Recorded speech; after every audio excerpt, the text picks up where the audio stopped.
I've always appreciated what my parents did for me, paying for my education and giving me the chance to migrate overseas. I grew up in Asia, and I've never taken their sacrifices for granted.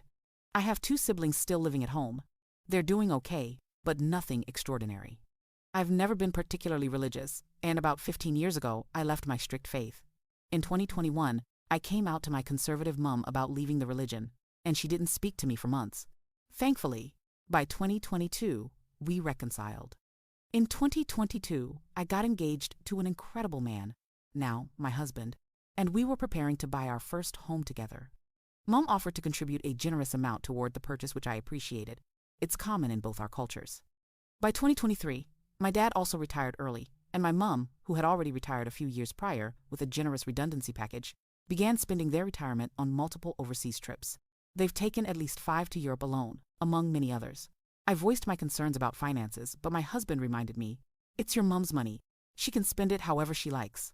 Earlier this year, my mom asked to borrow over $6,000. My husband and I agreed, and she paid it back a few months later.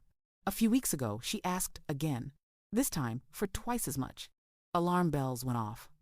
When we asked where the money was going, she accused me of treating her like an outsider and said she'd figure it out because she had nowhere else to turn.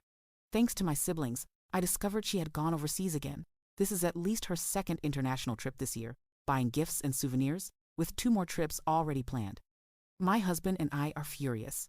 Now my dad is guilt-tripping me about the help they gave with our property purchase, but my husband and I are firm. If we repay that generosity, it will be the absolute maximum we ever provide. We cannot support this pattern of overspending.